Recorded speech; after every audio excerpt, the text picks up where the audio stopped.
안녕하세요. 얼마 전에 제가 정말로 배꼽 빠지는 일을 겪어서 그걸 다른 사람들과도 나누고 싶어서 이렇게 사연을 써봅니다. 이혼한 지 몇 년 됐는데 정말 오랜만에 전 남편과 시모를 만나고 얼마나 웃었는지 지금부터 그 이야기를 들려드릴게요.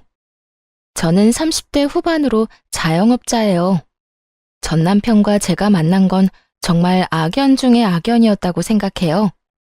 그게 인연이었다면 그런 어이없는 결말을 맞이할 리가 없으니까요. 남편과는 와인 동호회에서 만났어요. 저는 제 일과 관련된 것 때문에 와인 동호회에서 가볍게 와인에 대해 알아보려 한 거고, 남편은 뭐 좀 있어 보이니 가입한 것 같더라고요.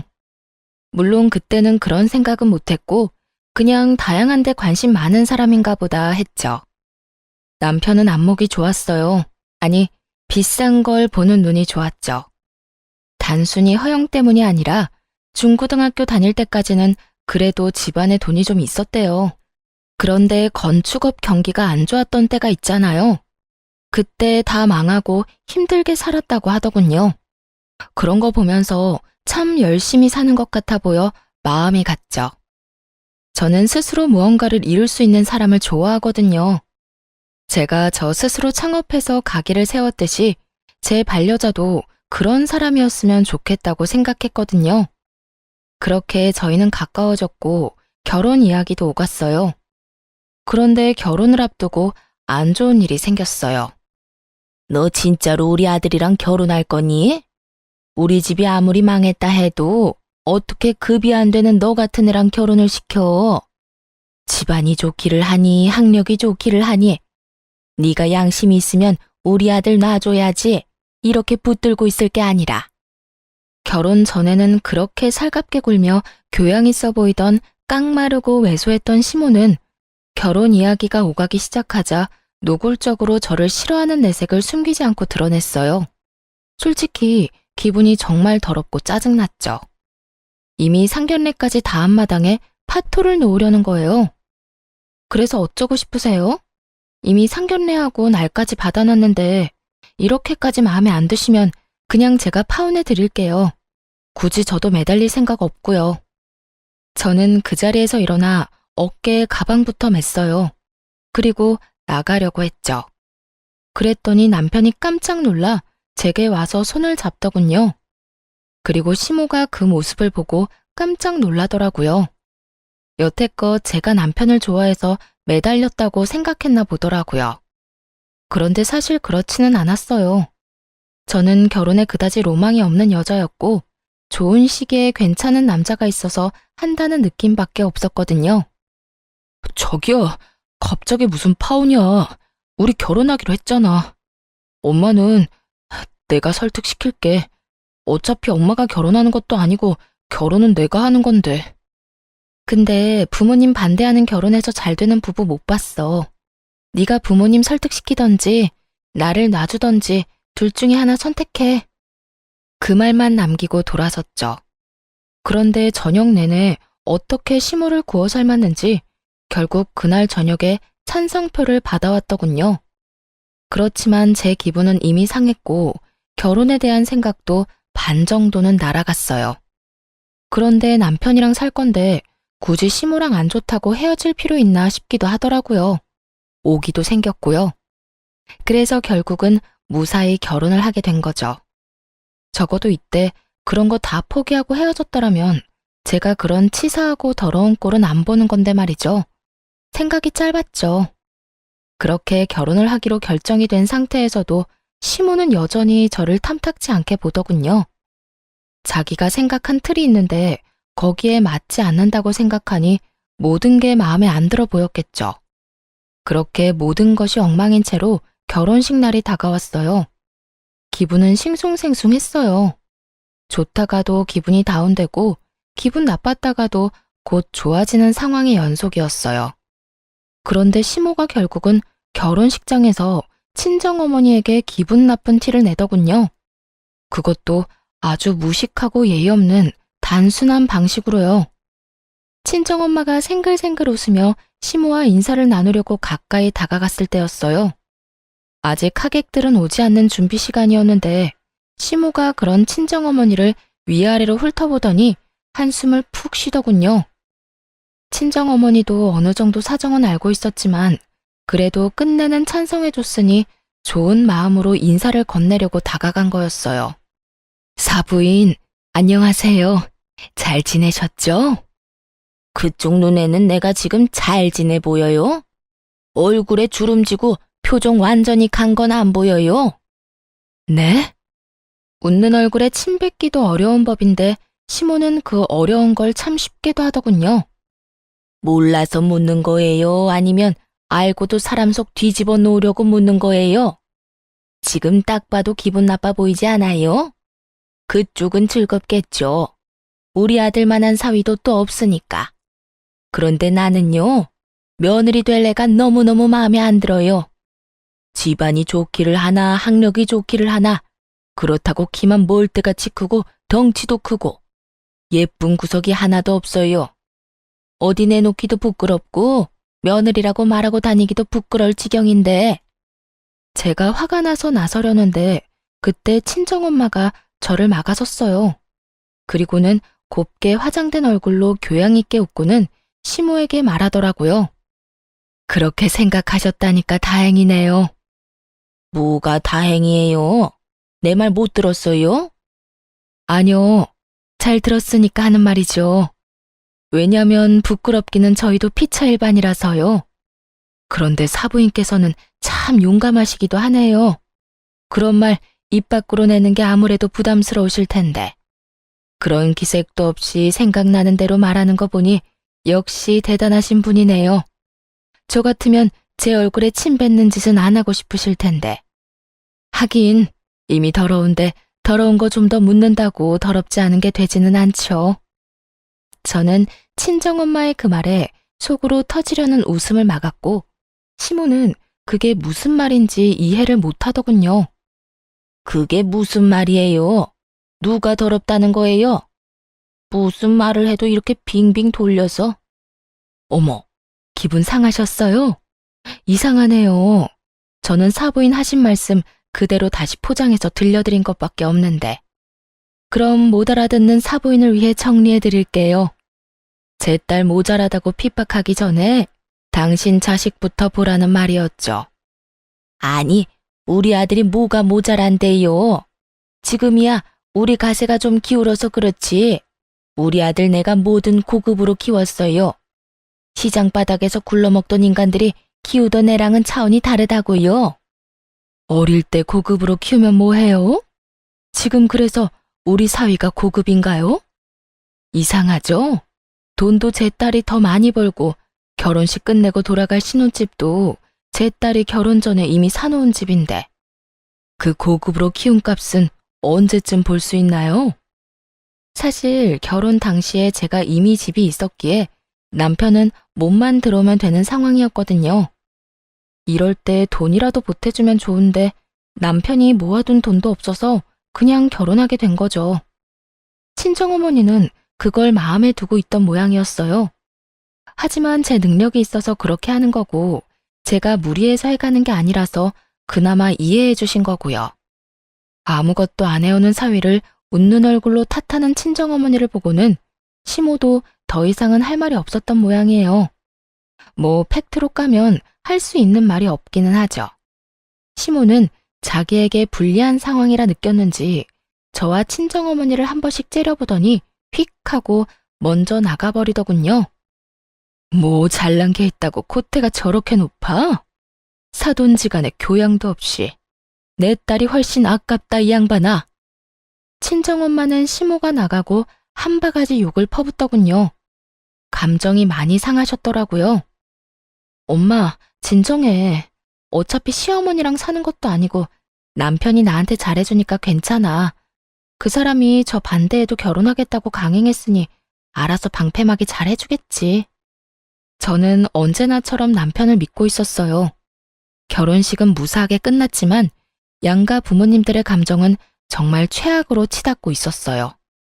앞으로 두 가족이 함께 볼 일은 없겠구나 하는 생각이 들었죠.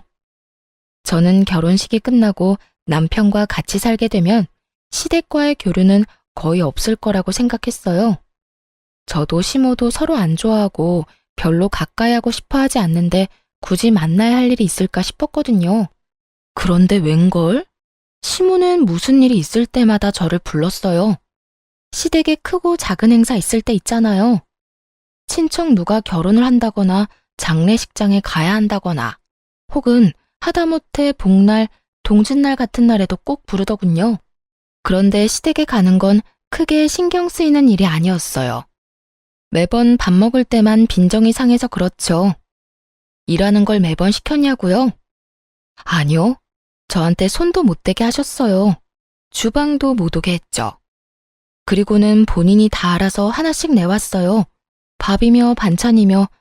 그런데 말이죠. 아무리 제가 싫어도 먹는 걸로 쪼잔하게 구는 건 좀 너무하지 않나요?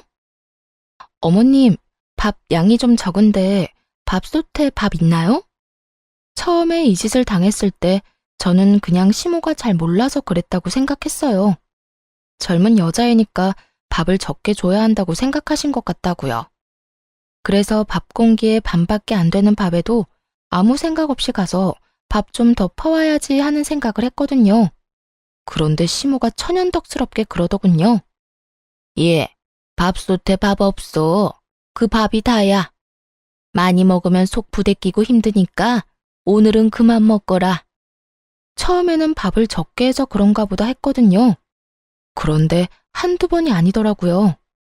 그 뒤에도 몇 번이나 밥 양은 적고 맛있는 고기 반찬은 멀찍이 두고 제 앞에는 나물 쪼가리만 놔두는 거예요. 아무리 제가 무덤덤한 사람이라도 이건 눈치를 못 채는 게 더 이상한 일이었죠. 처음에는 아무것도 모르고 밥 좀 많이 달라고 말했는데 그때 시모가 저한테 뭐라고 한 줄 아세요? 적당히 먹어. 넌 덩치도 크니까 그만 먹어도 된다. 여자가 그렇게 멀때같이 커도 못 쓰는 거야. 하등 쓸모가 없어. 자꾸 야무지고 단단해야 하는 법인데 그것마저도 마음에 안 드니 원. 그런 말을 하는데 진짜 미쳐버리겠더라고요. 밴댕이 소갈딱지 같은 저 시모에게 뭔가 복수라도 해주고 싶었죠. 그렇게 타이밍을 엿보던 제게 아주 좋은 기회가 생겼어요. 그때는 명절이라 친척분들이 다들 집에 오시는 날이었어요. 그리고 여느 때보다 많은 사람이 오는데 시모가 그 전날에 허리를 삐끗하는 바람에 아무런 준비도 못하게 됐거든요. 시모는 저를 불러서 요리를 하라고 시켰어요. 그래도 제가 요리 솜씨는 좀 있어서 남편이 시모에게 매번 자랑하곤 했거든요. 와이프 음식 다 맛있다고요. 그래서인지 이번에는 부엌을 제게 맡기더라고요. 네가 요리 솜씨가 좀 있다며? 그래, 변변히 내세울 것도 없는 애한테 그 정도 장점 하나는 있어야지. 할 게 없으면 그거라도 하는 게 맞고. 내가 허리만 안 아프면 너한테 시킬 일 없다만 이번에 오시는 손님들 중요한 분들이니까 실수하지 말고 맛 신경 써서 올려라. 꼭 기분 나쁜 말 한마디 섞고는 저한테 모조리 시키더군요. 저는 이때다 싶어서 열심히 요리를 했어요. 대신 양은 그날 오신 손님이 아주 적게 먹을 만큼만요. 제가 시모에게 받은 딱 그만큼만 준비했어요. 그리고 손님들 다들 오시고 식사를 내어갔어요. 밥 공기에 밥도 반만 있고 반찬은 나물은 가득. 그런데 고기 반찬은 각자 한 입도 못 돌아갈 만큼 아주 적게 해서 냈죠. 그랬더니 사람들이 제 눈치만 보더군요. 아이고, 우리 질부가 손이 참 작네. 양이 이렇게 적어서야. 질부는 원래 요만큼만 먹어? 역시 젊은 애들은 나이 든 사람이랑은 다른가 봐. 아니면 애들 거랑 착각했나? 착각 아닌데요. 애들 것도 그만큼 담았어요. 애들은 그래도 영양분 섭취는 해야 하잖아요. 어? 근데 어른들한테는 무슨 밥을 이렇게 쥐꼬리만큼 가져왔어? 젊은 사람이 어른들 놀리는 거야? 밥이랑 반찬을 이렇게 적게 주면 어떡해? 아, 그거요? 제가 설마 어른들 놀리려고 이러는 거겠어요? 이상하게 어머님이 저 시댁 올 때마다 밥을 딱 그만큼만 주셨거든요. 더 달라고 하면 속 부대끼고 몸에 안 좋으니까 그만 먹으라고 하시면서요.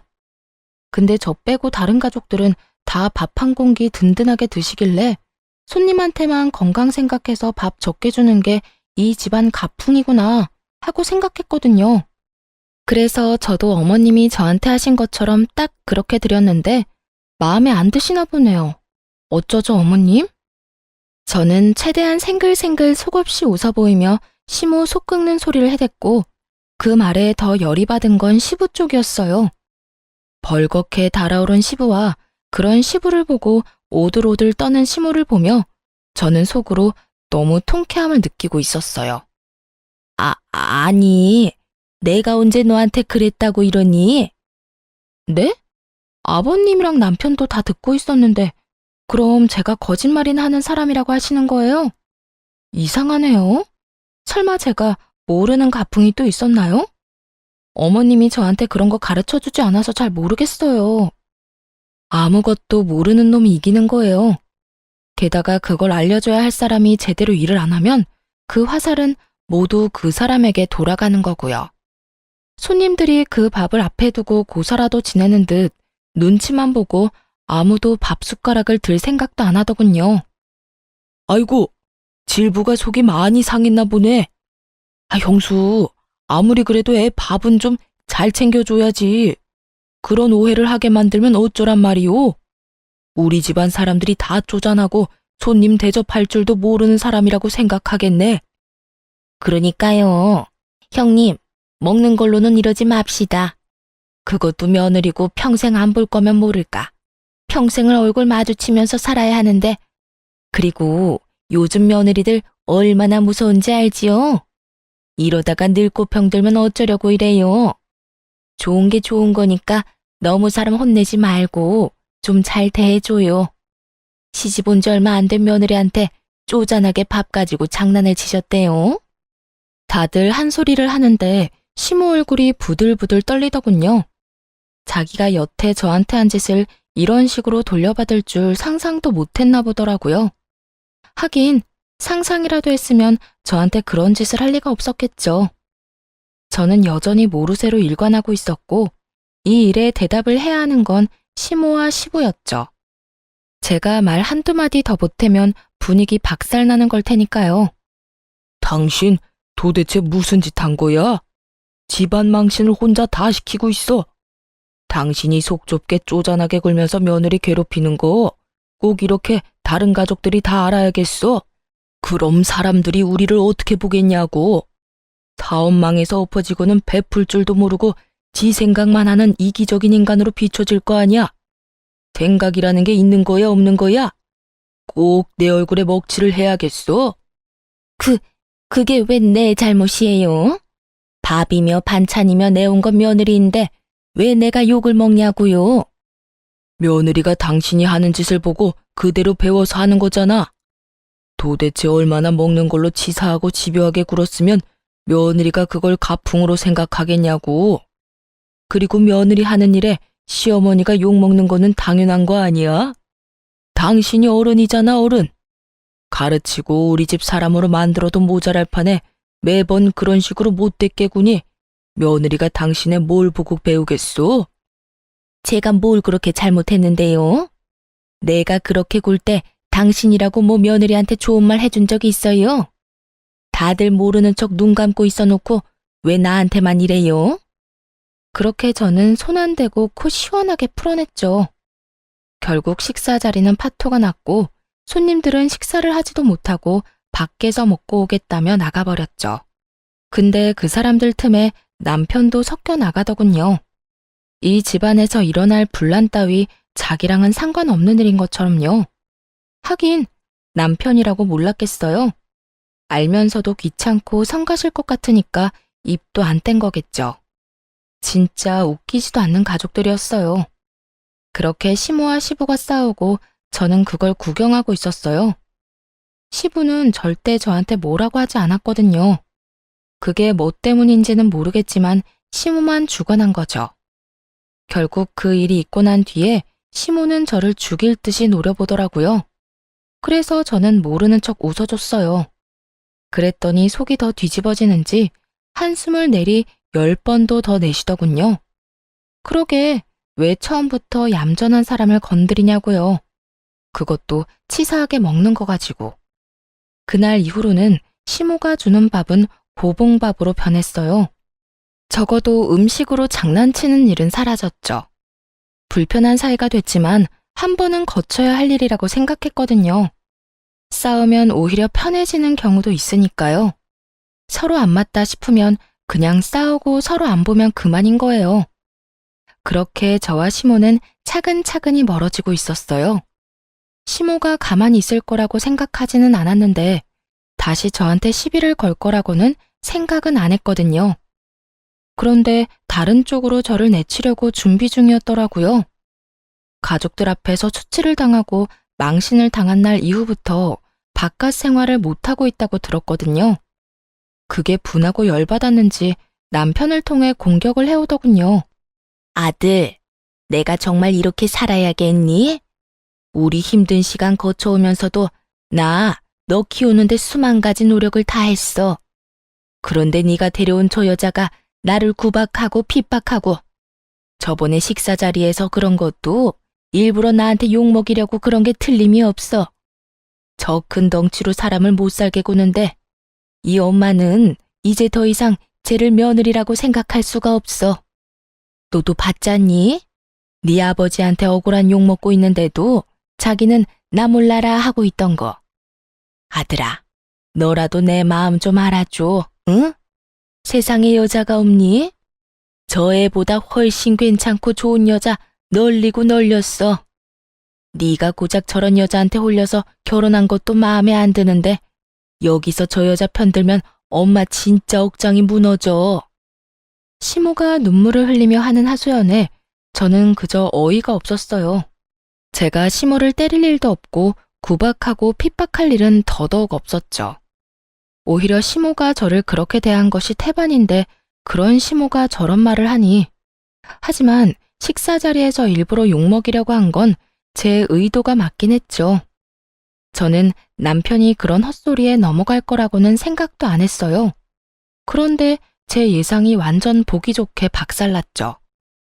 내가 저번에 가족들 왔을 때도 생각했는데 당신 좀 너무한 거 아니야? 우리 엄마가 너한테 좀 서운하게 했기로써니 그런 식으로 사람 많은 데서 우리 엄마를 욕보일 수가 있어? 그 이야기를 듣는데 이성에 빠직하고 금 가는 소리가 환청처럼 들리더군요. 이게 뚫린 입이라고 함부로 말을 하더라고요. 좀 서운하게 해? 매번 올 때마다 밥으로 치사하게 구는데 그게 어떻게 좀 서운이야. 그리고 말은 똑바로 해야지. 내가 당신 엄마를 욕보인 게 아니라 당신 엄마가 나를 핍박한 거잖아. 너도 알잖아. 내가 시댁에서 어떤 취급받는지. 그래도 네가 시댁에 오래 있지 않으려고 하고 용건만 끝나면 집으로 빨리 돌아오려고 했기 때문에 그딴 거지 같은 짓도 참아낼 수 있었던 거야. 마누라가 그런 치사한 짓 당하고 있는데 지는 혼자 옆에서 밥을 2그릇이나 처먹으면서 본 척도 들리는 척도 안 하던 주제에 뭐? 야, 가해자나 방관자나 피해자한테는 똑같거든? 그럼 그때 이야기하지 그랬어. 그리고 나한테만 밥 적게 주는 게 거짓말이었어? 없던 일이고 다 내가 지어낸 일이었냐? 너나 어머님이나 나한테 할 말 있기는 해. 너 진짜? 감정이 다분히 섞인 제 말투에 남편 놈이 화를 내려는데 시모가 말리더라고요. 그러더니 뭐라는 줄 아세요? 그래, 며느리 네 말이 다 맞다. 그렇지만 나도 그것 때문에 너랑 우리 아들 사이 반대하는 것만은 아니야. 너희 결혼한 지 벌써 4년이야. 그런데 애가 안 생기지 않니? 우리한테 애가 얼마나 중요한데. 아들, 내가 그냥 하는 말이 아니야. 애도 못 낳는 애 데리고 언제까지 이렇게 살래? 그러지 말고 적당히 정리해, 응? 이 엄마는 매일매일 그때 생각나면 트라우마가 막 생길 것 같고 수치스럽고 죽고 싶고 그래, 응? 어머님은 연기자 하셔도 되겠어요. 어쩜 이렇게 연기를 잘하시는지. 뭐 수치스러운 일이긴 했죠. 그런데 그게 수치스러운 일인 줄 알았으면 애초에 그런 수치스러운 일을 안 하면 됐을 일이잖아요. 일을 이렇게 만든 건 어머님인데 왜 저한테 모든 화살을 돌리는지 모르겠네요. 아, 이게 바로 그 말로만 듣던 피해자 코스프레인가요? 가해자가 피해자인 척 울고 불고 피해자한테 다 뒤집어 씌워서 빈정대는 제 말투에 남편 놈이 눈이 뒤집어져서는 저한테 막말을 내뱉더군요. 야, 너 말 조심 안 해? 뭐 이렇게 경우 없고 예의 없는 인간이 다 있어. 네가 이런 인간인 줄 알았으면 나도 너랑 결혼 안 했어. 게다가 어른 말씀하시는데 뭐? 넌 뭐가 그렇게 잘났는데? 뭐가 그렇게 잘나서 우리 집안을 무시하냐고. 내가 잘나서 무시하는 게 아니라 지금 하는 짓이 무시할 만해서 무시하는 거잖아. 그러는 넌 뭐가 잘났어? 여태껏 아무것도 한 적 없는 주제에 이제 와서 너네 엄마 편들려고 두 팔 걷고 달려든 꼴 보니 내가 이제야 제정신이 드네. 완전 질렸어. 너 하나 믿고 결혼했는데 너마저 저딴 집구석 사람이랑 똑같다는 걸 알고 나니 모든 미련이 사라지는 기분이야. 질렸으니까 우리 이혼하자. 나도 너랑은 이렇게 못 사니까. 제 말에 남편 뒤에서 싱긋 웃는 시무를 보니 토할 만큼 기분이 더러웠죠. 그런데 남편 놈 표정은 당황스러운 표정이었어요. 이 정도로 서로 상처 주는 말 해놓고 이혼하자는 말에 당황스러울 게 뭐가 있나 싶었거든요. 갑자기? 이런 일로 이혼은 좀 아니지. 내가 뭐 엄청 잘못한 것도 아니고 장난치지 마. 장난 아니야. 나 지금 엄청 진지하거든? 나 기본적으로 받은 대로 돌려주는 사람이라는 거 당신도 잘 알잖아. 당신 엄마가 날 존중하지 않으면 나도 당신이랑 당신 엄마 존중할 필요 없지. 우리 엄마가 너 나보다 돈 못 번다고 타박을 주기를 했어. 너 말랐다고 외모로 사람 기분 나쁘게 하기를 했어. 더 챙겨주고 너 볼 때마다 나 몰래 용돈까지 쥐어주신 거 내가 모를 줄 알았어? 그런데 너희 엄마는 나한테 어땠어? 데리고 다니기 부끄럽다며 여기저기 말하고 다니고 자기네 집에 시집 올 급이 아니라고 내 욕이나 하고 다녔지. 그것뿐이면 말도 안 해. 치사하게 먹는 걸로 장난친 것도 너희 엄마가 먼저 시작한 거거든? 그래서? 진짜 나랑 헤어지겠다고? 아, 정신 좀 차려. 네가 나랑 헤어지고 다른 남자 만날 수 있을 것 같아? 나니까, 나 정도는 되니까 너처럼 별거 없는 애 데리고 사는 거야. 네 인생에 네 돈 빼면 남는 게 뭐 있어? 성격은 더럽고 남한테 져줄 줄도 모르고 다른 사람 엿먹일 생각만 하는 성격 파탄자 주제. 순간 욕이 목구멍까지 밀고 나오는데 그걸 참느라 죽을 뻔했어요. 대신 실컷 비웃어줬어요. 그래서 지금 나한테 자랑해? 너 능력 없다고? 돈 많은 여자 만나서 편하게 살고 싶었다는 거 고해성사해? 그래, 그럴 수 있지. 얼마나 자기 능력에 자신이 없으면 마누라를 능력 보고 선택하겠어? 뭐 이제라도 인정했으니 더 할 말은 없겠다. 그치? 하긴 맨날 급이 안 맞니 어쩌니 하지만 솔직히 너희 집이 뭐가 대단한데? 예전에 돈 많이 벌었다고 지금도 그래? 옛날 감성에 젖어가지고 사람을 자기 밑으로 내려보는 당신네 가족들이 한심해서 내가 너랑 못 살겠다는 거야. 너 말 다 했어? 그래, 이혼해. 이혼하자면 누가 무서워할 줄 알고? 그렇게 말은 했지만 남편놈 얼굴에는 불안이 가득했어요. 열받아서 말을 꺼냈는데 자기가 이뤄야 할 것들이 이제 슬슬 눈에 보이는가 보더라고요. 저랑 결혼하면서 누릴 수 있었던 것들이었으니 불안하기도 하겠죠. 그렇지만 이미 입 밖으로 꺼낸 말을 주워 담을 수도 없잖아요. 그런데 그 와중에도 시모는 싱글벙글 웃고 있더군요. 아들이 이제부터 어떤 꼴로 살지는 예상도 못하고 그저 며느리 치웠다는 생각에 즐거워하는 것 같았어요. 그렇게 이혼하게 됐어요. 5년도 안 되는 결혼 생활, 결혼 전부터 가지고 있던 내 집, 시모의 노골적인 괴롭힘. 이런 것들 덕분에 저는 소송에서 유리한 위치로 남편 놈을 탈탈 털어낼 수 있었죠. 얼마 되지도 않는 짐 챙겨서 시댁 가는 거 볼 때는 얼마나 고소한지 웃음이 다 나더군요. 그리고 집에 온 아들을 보며 당황한 시모가 저에게 전화했을 때도요. 야, 왜 우리 아들 쫓아내?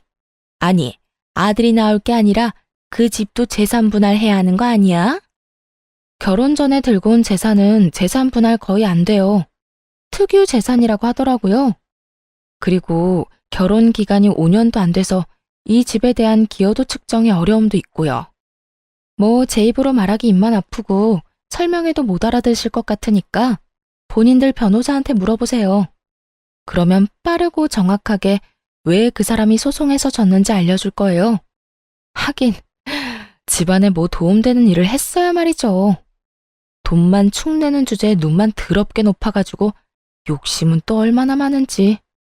지 돈은 안 쓰고 매번 마누라 돈만 쓰려고 하는 꼴을 재판에서 다 보거든요.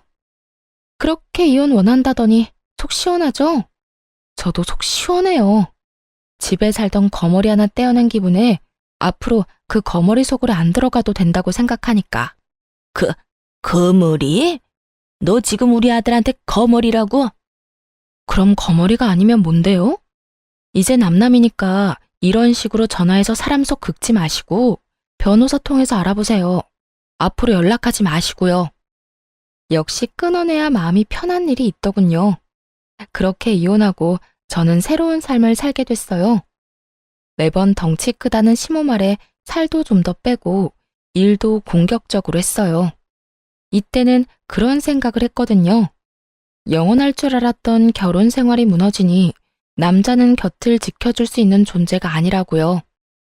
내 곁을 지켜줄 건 돈밖에 없다는 생각으로 미친 듯이 일만 했던 것 같아요. 그러다 이혼 2년 만에 새로운 사람과 미래를 도모하게 됐고 결국 재혼을 하게 됐어요. 상대방도 재혼이었거든요. 직업은 동네 한의사로 금슬이 좋아 재혼한 지 1년 만에 아이까지 낳아버렸죠. 그날은 친정엄마 생신이라 아이와 친정 부모님을 데리고 퇴근하지 못한 남편을 기다리려 남편 직장에 가게 된 상황이었어요. 평소처럼 한의원 안으로 들어서는데 마지막 시간이라 사람들이 많지는 않았어요. 그런데 그 얼마 없는 사람들 눈이 모두 한 곳을 쳐다보고 있었어요. 이 쓸모없는 노이네. 내가 뭐라고 했어요? 밖에 나올 때는 좀 얌전히 있으라고 했죠. 왜 말을 안 들어요, 말을? 오늘도 굶고 싶어요? 네? 이런 식이니까 예전 며느리도 도망이나 갔겠죠. 덩치도 엄청 크고 목소리도 그만큼 큰 여자였어요. 그런 여자가 작고 깡마른 노인 한 분에게 큰 소리를 치며 손까지 치켜들고 있더군요. 우리가 보는 앞에서 손찌검을 하진 않았지만 버릇이라는 게 행동으로 나오는 거잖아요. 한 소리 듣는 노인은 몸을 연신 움츠리며 몸을 둥글게 많은 행동을 보이며 자기가 얼마나 자주 이런 일을 당했는지 몸소 몸으로 보여주고 있더군요. 뭐 저런 사람이 있지 싶었어요. 그런데 그렇게 맡고 있는 사람 모습이 어딘지 묘하게 눈에 익더라고요. 그리고 그 옆에 앉은 남자 옆모습을 보고서야 그게 전 남편과 전 시모라는 걸 알아챘어요. 저는 친정엄마와 아이를 뒤쪽 잘 안 보이는 곳에 앉도록 만들고 그 사람들이 하는 짓을 쳐다봤어요. 아들아, 오늘은 나도 진료를 좀 봐야 해. 허리랑 다리가 쑤셔서 죽을 것 같은데 왜 진료를 못 보게 하니? 아들, 네가 며느리한테 이야기 좀 해줘봐. 시모가 아들에게 매달려 애처로운 눈으로 부탁을 하는데도 전 남편 놈은 그런 시모 눈길을 고갯짓 한 번으로 슥 피해버리더군요. 그리고 그 틈을 놓치지도 않고 그 성량 좋은 며느리가 소리치더군요. 어머님, 제가 말씀드렸잖아요. 어머님 그 병 늙어서 아픈 거라고. 늙는데 무슨 약이 필요해요? 그리고 오늘은 제 진료가 있다고 말씀드렸잖아요. 애 낳는 거 중요하다면서요. 그래서 여기 다이어트랑 임신 잘 본다고 해서 왔고, 그러면 제가 더 급하지 어머님이 급한 건 아니잖아요. 생각이라는 건 하고 사세요. 네? 아니, 무슨 노인네가 말만 하면 아들 붙잡고 해달라고 난리야? 할머니한테 쓸 돈 없다고요. 다시 말해줘요. 이야, 성격 대단하더군요. 제가 치를 떨던 사람들 모두를 혼자 상대함에도 밀리지도 않고 오히려 압도하는 모습에 박수라도 쳐주고 싶은 마음이었죠. 이상하게도 저 상황이 노인을 괴롭히는 모습처럼 느껴지지 않은 건 아마도 제가 저들에게 당한 게 있어서 그런 걸지도 모르겠네요. 그리고 저 여자가 저렇게 구는 것이 아마 당한 것이 있기 때문에 나온 게 아닐까 하는 생각도 들었죠. 아니, 그러니까 오늘은 제발 진료라도 한번 봐주게 하면 안 되겠니? 기어 들어가는 목소리로 며느리에게 말하는 시모는 거의 기도 못 펴고 말도 제대로 못 하더군요. 안 된다고요. 말 못 알아들어요? 아니면 귀 먹었어요? 제가 아까 말했잖아요. 그렇게 진료받고 싶으면 돈이라도 벌어오던가 아니면 아들한테 돈 벌어오게 하던가. 맨입으로 왜 자꾸 남의 돈 빼먹으려고 그래요? 나한테 뭐 돈 맡겨놨어요? 밥벌어지 같은 인간들이. 말하는 걸로 봐서는 전 남편은 직장을 그만둔 것처럼 보이더군요. 여자 쪽이 경제권을 더 쥐고 있어 보였어요. 하긴 입고 있는 것만 해도 그랬죠. 며느리라는 여자는 눈살 찌푸릴 정도로 명품 도배를 한 상황인데 시모는 제가 몇 년 전에 봤던 옷들을 여전히 입고 있었거든요.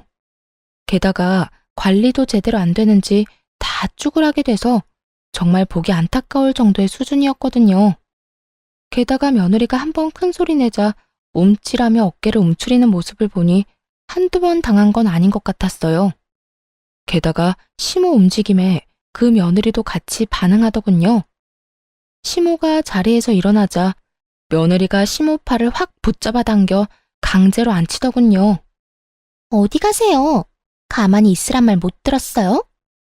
예, 화장실 좀 가려고 그런다. 그래서 제가 귀찮게 하지 마시고 기저귀 차라고 했죠. 밖에 나올 때마다 1시간에 한 번씩 화장실 간다고 하면 어머님 같으면 기분 좋겠어요? 다 늙어 빠진 노인을 데리고 다니는 것도 속상한데. 당신은 뭐 하는 거야? 돈도 못 버는 주제에 앉아서 꿀 빨려고? 당장 같이 화장실 갔다 와. 전 남편은 엉거주춤 일어나 시모를 부축해 화장실로 가더군요. 정말 헛웃음이 입 밖으로 마구 튀어나오더군요. 이게 바로 여우 피하려다 호랑이를 만난 사람들의 모습 아닐까요?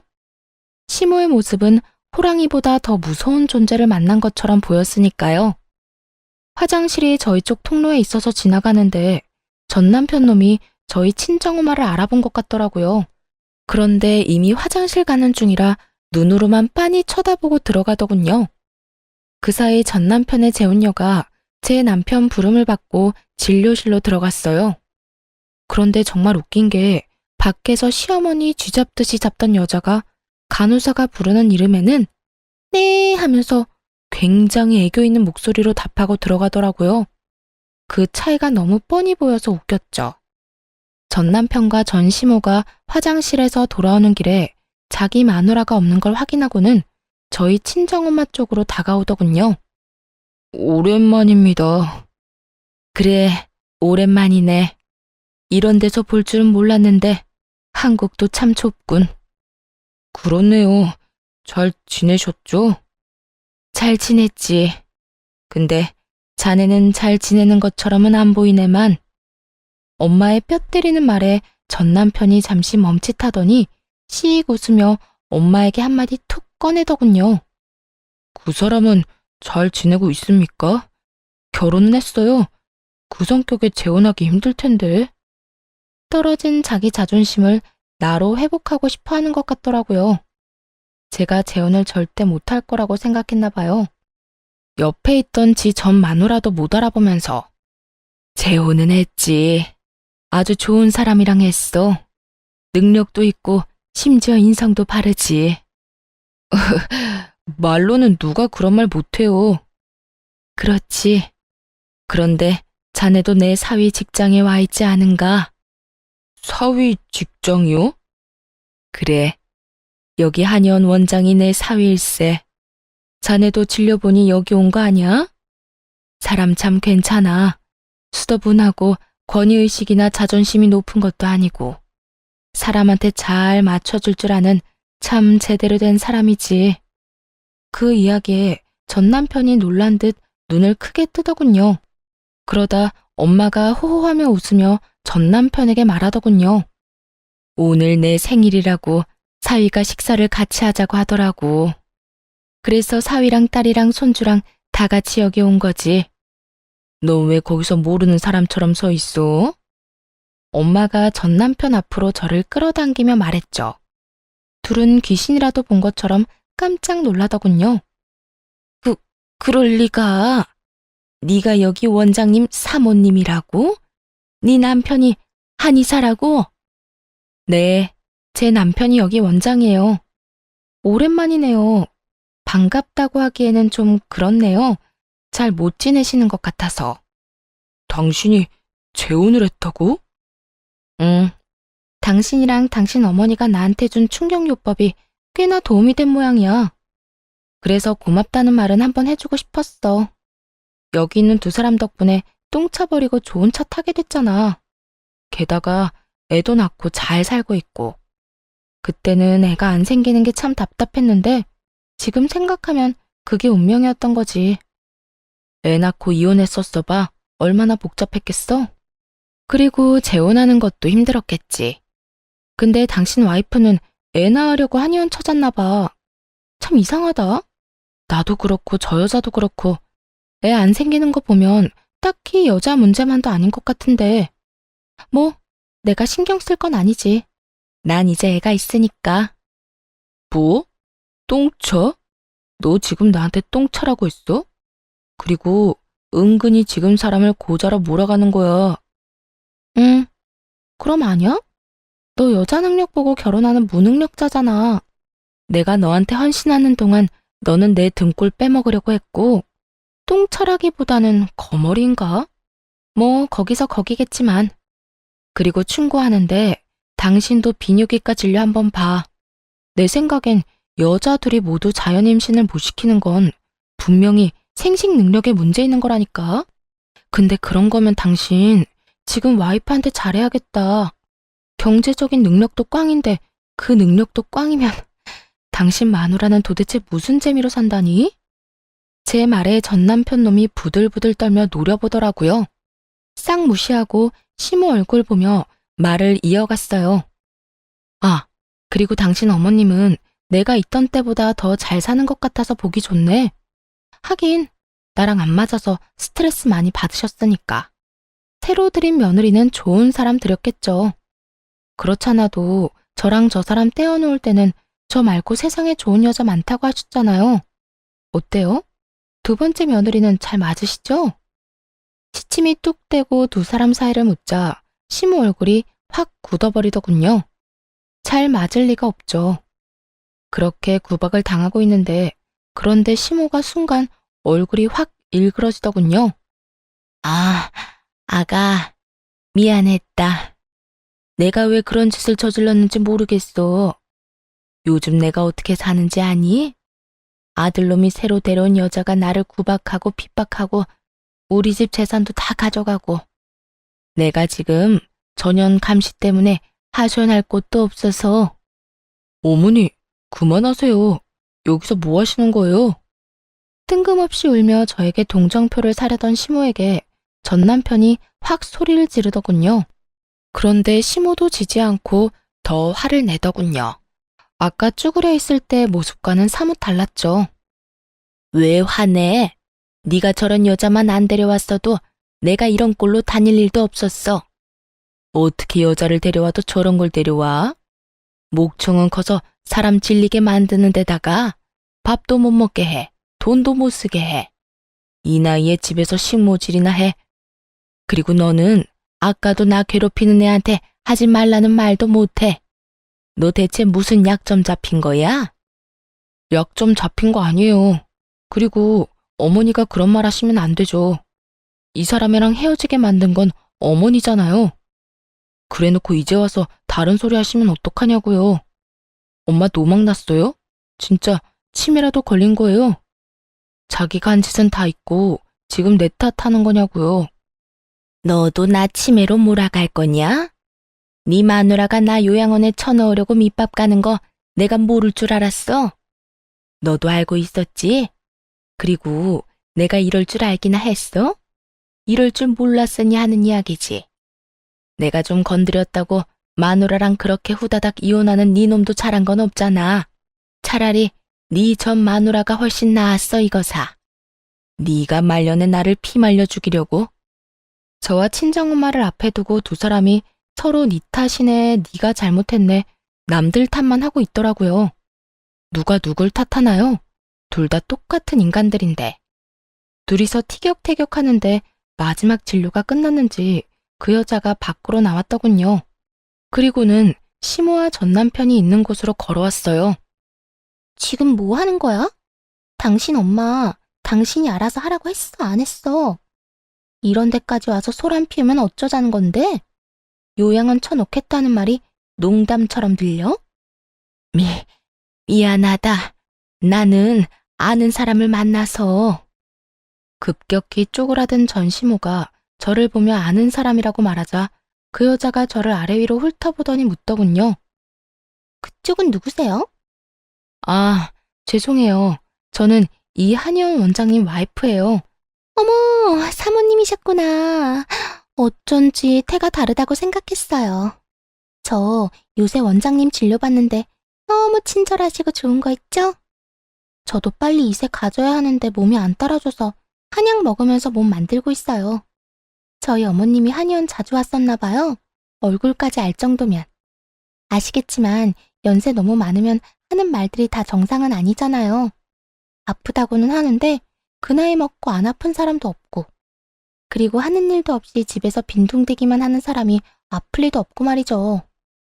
어머님은 자기 몸보다 손주 걱정만 하시니까 이렇게 병원 와도 자기 진료는 안 보려고 하시더라고요. 변명 아닌 변명을 능숙하게 거짓말로 술술 풀어내는 여자를 보며 시모가 늙음하게 고생깨나 하겠다 싶더라고요. 자기 생각에는 저를 내쫓으면 더 좋은 며느리감이 집에 들어올 줄 알았나 봐요. 그런데 어쩌나요? 당신 아들이 여자 돈만 많으면 다 좋다는 무능력자인데 결국 이번에도 돈 많은 여자 물었더라고요. 대신 저보다 더 기골이 장대하고 손도 소뚜껑처럼 커서 맞으면 아플 것 같은 여자를요. 여보, 뭐해? 가자. 여기서 이러고 있을 시간 없어. 시간이 없기는? 너 시간 많이 남잖아. 일도 그만두고 밥이나 축내는 게 나 사모님이랑 이야기하는 거 안 보여? 남편을 앞에 두고도 더 큰 존재감을 뽐내는 전 남편의 와이프를 보며 제가 말했어요. 두 분 참 잘 어울리시는 것 같아요. 보기 좋아 보여요. 어르신도 잘 모시고. 남편분이 복 받으셨나 보네요. 해실해실 웃으며 전 남편과 시모를 향해 싱긋 웃어 보였어요. 꼴 좋다고 말하는 걸 찰떡같이 알아들은 두 사람은 표정이 썩어갔고 그 앞에서 아무것도 모르는 전 남편 와이프는 웃으며 손사래를 치며 말하더군요. 어머, 사모님, 진짜 말 너무 예쁘게 하신다. 사모님이야말로 원장님이랑 너무 잘 어울려요. 그렇게 인사치레 말 한마디 건네고 세 사람이 마지막으로 한의원 밖으로 빠져나갔어요. 그리고 그 뒤에 남은 저와 친정엄마는 배꼽 빠지게 웃었죠. 예, 내가 속이 다 시원해. 어쩜, 너희 예전 시어머니 어쩌냐? 저기에 비하면 너는 완전 순둥이였는데. 나 버리려고 할 때는 미래 같은 거 몰랐겠지. 뭐 자기 무덤 자기가 판 거지. 저런 사람인 거 모르고 결혼했겠어? 딱 봐도 여자 돈 많아 보이던데. 또 돈 많은 여자 잡는다는 게 이번에는 더 독한 사람 고르는 바람에 저렇게 됐을 테니 말이야. 사람 앞길 참 모르는 일이야. 그 고약한 사람이 저렇게 구박받으면서 살 줄이야. 정말 너무 웃겼거든요. 저 이혼시키려고 없는 이야기 지어 만들 때 자기가 구박당하고 핍박당했다고 했었잖아요. 그런데 지금 그 말 그대로 당하고 있는 꼴을 보니 말이 씨가 됐다는 말이 떠올랐거든요. 자기 미래가 저렇게 될 줄 알았겠어요? 아마도 나오는 대로 아무렇게나 짓거렸겠죠. 그런데 그게 저 사람의 미래가 됐으니 정말 세상 참 신기한 일도 다 있더군요. 몇 년 만에 오랜만에 만난 전 남편과 전 시모의 이야기. 재미있게 들으셨을지 모르겠네요. 제 생활이 요즘 안정적이고 편안하다 보니 이제는 이 사람들 이야기도 그저 웃으며 넘기는 일이 됐네요. 얼마 전 겪은 이 배꼽 빠지는 일을 다른 사람들과도 나누고 싶어 사연을 썼어요. 지금까지 긴 글 읽어주셔서 감사합니다. 행복하세요.